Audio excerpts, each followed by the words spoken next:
Hi everyone, in this video we continue with the series on visualization. In addition to regular exercises, you will get a bonus one, so make sure to watch this video till the end. And if you're for the first time here, subscribe and activate the bell to be notified about new content. So in the position that you can see on the board, black has extra minor piece at the moment, white has some material compensation, and white is to move.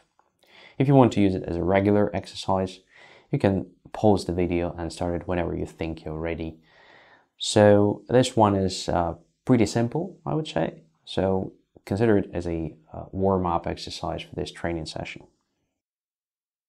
I'm going to dictate the moves. Your task is to imagine the position clearly after each and every move.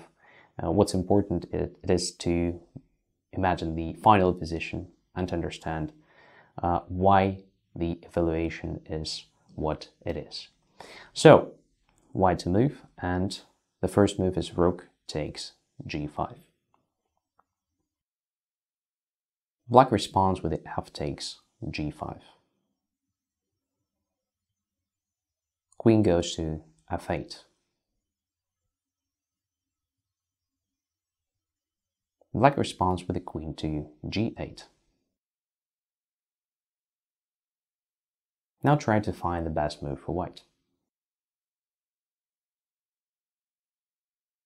And this move is queen takes c5.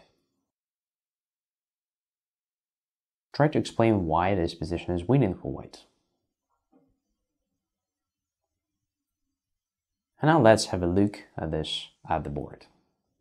So rook takes g5 is the shortest way to regain the missing minor piece, because after f takes g5 and queen to f8 check, black is forced to play queen to g8, and the knight on c5, which is not protected whatsoever, simply drops. So queen takes on c5, and you can just count the material now. So it's not only that white has regained the missing minor piece, white has also attacked a bunch of pawns in black's camp. They are d4, c7, a7, g5 is also under control. And white already has 2 extra pawns, so it should be pretty much convertible advantage for white. That's the thing. I hope you found no problems imagining these positions in your mind. If you did, just repeat the exercise until you feel comfortable. And we're getting to the next example. Here is our next position. We can see it is pretty complex. White is an exchange down here, but white certainly has proper compensation because of the activity of the pieces, amazing bishop on f6, and very dangerous passers on the d and h files. In this position, it is black's turn to move, and black decided to play bishop to g6. So if you want to use this position as an exercise, you can do it. Just pause the video, try to find the best continuation for white, and restart the video whenever you think you're ready. And we're going to go through the solution in our mind. White played h7. Try to understand why king takes h7 is not a good move.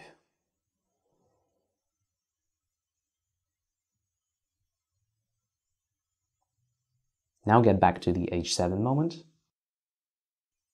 and imagine bishop takes h7.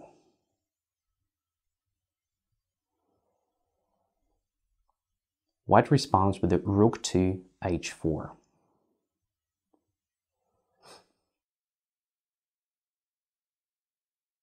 Black plays bishop e4 check.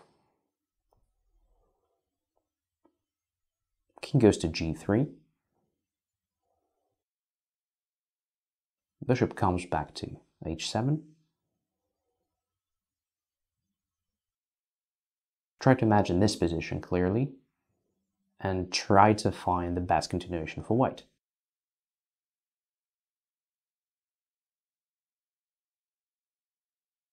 It is bishop to d3.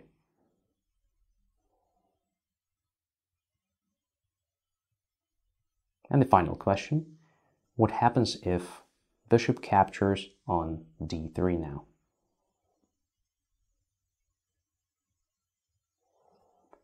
Now let's have a look at these lines on the board. So everything starts with the h7 move, and now if king takes h7, then everything is pretty simple. Just rook to h4, and you either have to play king g8, which leads to a checkmate, or you have to play bishop h5 check, in which case after rook takes h5, it is also very close to a checkmate, but even if there is no checkmate, white has decisive material advantage, having two bishops for the rook, perfect coordination, and the pawn running towards the promotion square. So the better choice for black after h7 check is to take with the bishop. And here comes this rook to h4. So white occupies the h file in advance, binds the bishop h7 to this square, because now whenever the bishop goes somewhere without check, let's say, there is just a checkmate in one.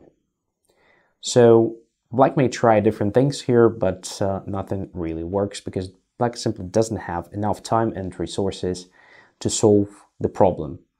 So for example, if you make any move now, there is just bishop to d3, so that's the main idea that happened in our line as well. So let's have a look at that one.